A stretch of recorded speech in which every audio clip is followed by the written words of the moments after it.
Mesdames et messieurs, encore une fois, bonjour. Au micro, Jacques Roger. Nous parlons encore donc du PDCI-LDA et la situation qui prévaut un tout petit peu après la démission un peu surprise des secrétaires exécutifs en charge des élections. Messieurs, à Mankou. Après donc, la publication de notre billet, nous avons reçu beaucoup donc, de questions. Et la question principale aujourd'hui à laquelle nous allons répondre est la suivante. À quoi sert donc un secrétaire exécutif en charge donc, des élections s'il ne peut pas du tout participer à des réunions? Avant tout, une précision sur donc, la démarche est assez importante. Sur chaque dossier, je prends donc le temps de consulter donc les tests, de regrouper donc les informations, d'écouter les différentes parties. Mon objectif, pour moi, mon objectif ici n'est pas donc de défendre une personne, mais de chercher, hein, si vous voulez, donc d'aller à la recherche de la vérité, quelle que soit donc l'identité de celui qui est en face donc de moi. Concernant donc le président Tigam Thiam, compte tenu donc des circonstances exceptionnelles et des difficultés auxquelles il est confronté actuellement, je peux donc faire donc une preuve, donc je peux faire preuve donc d'une certaine souplesse dans les appréciations d'un dossier. Mais en revanche, en ce qui concerne le reste, it's a fair game. Chacun doit donc accomplir sa mission avec professionnalisme, discipline et esprit militant, ou bien démissionner comme à Mankou. Depuis donc quelques jours, beaucoup donc se posent cette question. Disons, disons déjà depuis donc quelques heures, bon, quelques jours, hein, puisque nous avons reçu aussi des tests avant. À quoi sert donc un secrétaire exécutif chargé des élections? Une très bonne question. La réponse se trouve pourtant dans les tests et dans l'organisation même du parti. Un secrétaire exécutif chargé donc des élections exerce une mission bien précise. Préparer donc les échéances électorales, organiser donc les processus internes et gérer, cette année, donc les questions techniques liées aux élections. Il peut également donc travailler donc à la constitution donc des fichiers électoraux donc du parti, à l'organisation des élections donc des primaires lorsque donc les tests le prévoient et à la coordination de la stratégie électorale.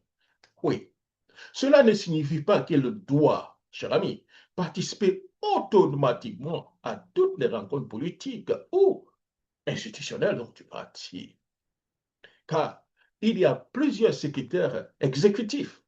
C'est un peu comme la situation ici. Donc, nous avons un gouvernement et le président est le chef du gouvernement. Le président a son gouvernement et à la tête du gouvernement, il y a le premier ministre et il y a des ministres. Et même il y a des ministres d'État. C'est la même chose. Le secrétariat exécutif est un cabinet qui travaille directement avec le président, pas forcément avec le parti. C'est le cabinet du président. Donc ici, on peut le dire, quand le président, c'est M. Thiam. Le premier ministre, en guillemets, c'est donc le secrétaire exécutif, vous comprenez? Et après le secrétaire exécutif, il y a aussi les ministres d'État, que vous voyez donc des anciens cadres qui sont donc autour donc, du président Bédier, qui sont dans le comité de secrétariat exécutif. C'est aussi clair, vous comprenez. Hein? Et par ailleurs, cher ami, il existe également donc, un secrétaire exécutif chargé donc des affaires extérieures. En l'occurrence, le ministre Bamba, dont les attributions couvrent notamment les réunions avec donc, les autres partis politiques, les partenariats donc, extérieurs. Au-dessus donc de tous ces secrétaires exécutifs se trouve donc le président donc, du parti, à qui donc les statuts confèrent donc des prérogatives particulières. Il lui appartient donc de présenter, hein, de représenter, j'allais dire, donc le parti, ou de désigner librement des personnes qui l'accompagnent ou le représentent dans des réunions, délégations ou des missions qu'il juge opportunes. C'est aussi clair. C'est comme vous voyez le cas donc, de M. Ouattara. M. Ouattara a fait donc, une quarantaine donc, de ministres, mais vous pensez que M. Ouattara a conçu tous ses ministres tous les jours? Ah mais non! Pourquoi pratiquement dans tous les dossiers, on voit toujours les mêmes têtes, Kandia Kamara, Sissi Bakongo et autres. Il y a autour du président à peu près 5 ou 6 personnes, vous comprenez, hein, qui sont donc la charge, qui gravitent autour du président et ce sont donc des hommes de confiance. Donc, pour des dossiers assez sensibles, il les consulte.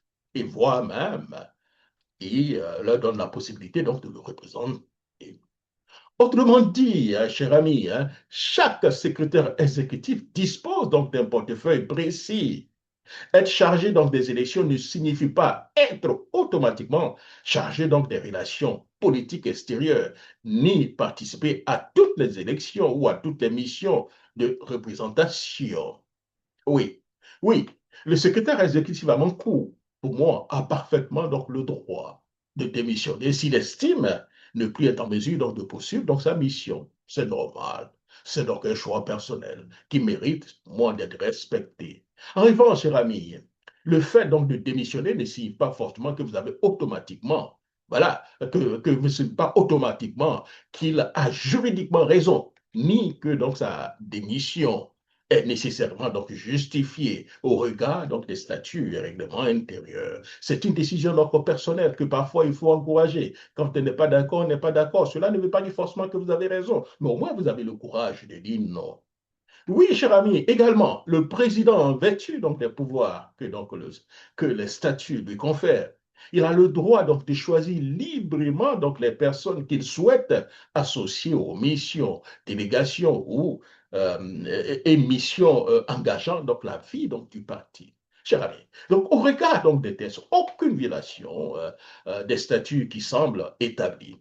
La vie du parti continue. Avant donc de conclure donc une faute ou une entorse aux règles, alors, encore, cher ami, faut-il prendre donc le temps de lire les tests?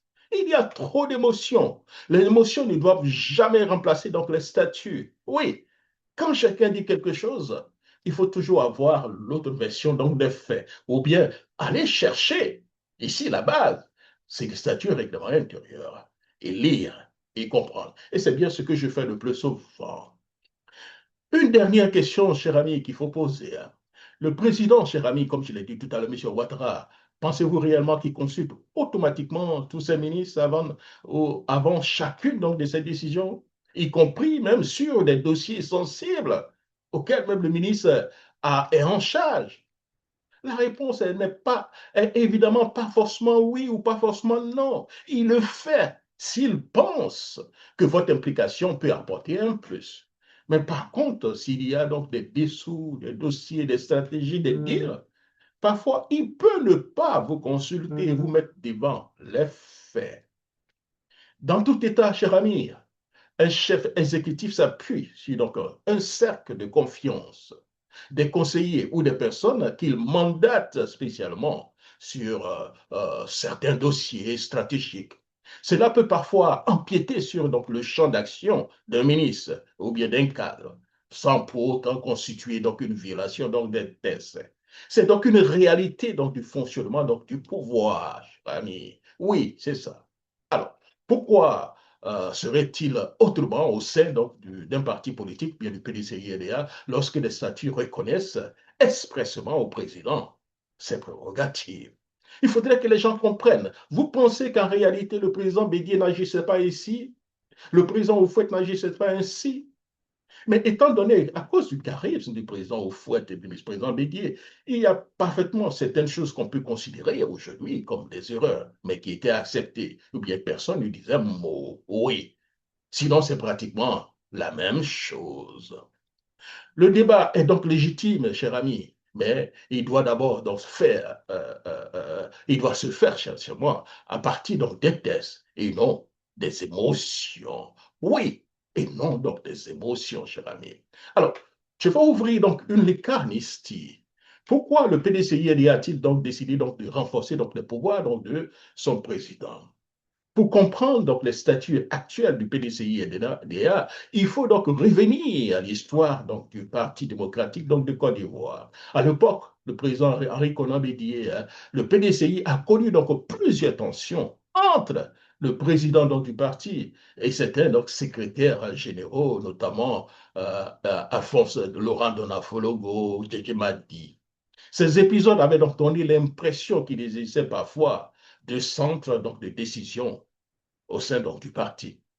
Afin donc d'éviter hein, ce que beaucoup appelaient le bicéphalisme, hein, le Congrès du PDCID a choisi de renforcer donc, les pouvoirs donc, du président donc, du parti. L'objectif ici est très simple, qu'il n'y ait plus donc aucune ambiguïté sur l'autorité donc, du président du parti.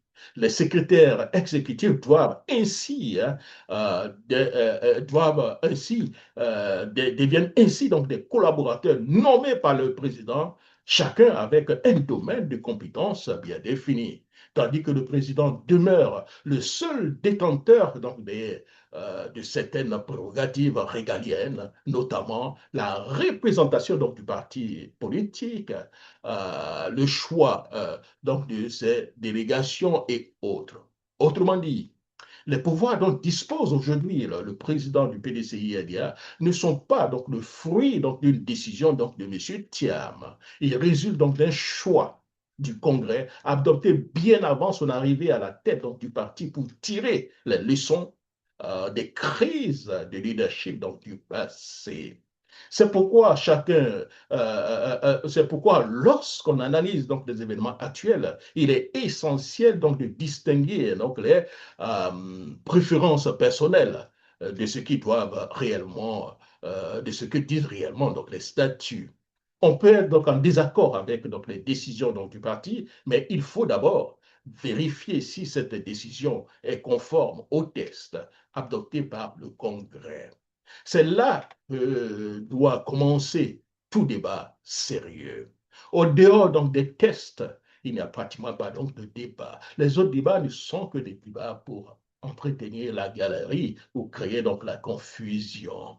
Oui, M. Thiam a parfaitement le droit, en fonction donc des tests, de choisir qui il veut, eux-mêmes nommer un comité ad hoc pour chaque dossier. C'est aussi clair. Amangua, M. Amankou aussi a le droit, s'il pense qu'il n'est pas suffisamment consulté, c'est un cadre, c'est un député, il a aussi le droit donc de démissionner. Mais j'aurais vraiment voulu que dans cette situation, peut-être que qu'il appela donc le président, il ne sait pas si ça a été fait, qu'il y ait des négociations, des discussions avec le secrétaire exécutif, le président, avant toute démission. Parce qu'en ce moment-là, chaque démission est commentée, expliquer, politiser, manipuler pour donner l'impression que quelque chose ne va pas au PDCI et DA. Ah mais non, cher ami, la vie continue. Life goes on. Merci beaucoup. Merci donc d'avoir suivi notre billet. Et rendez-vous pour notre émission une autre fois. Au revoir.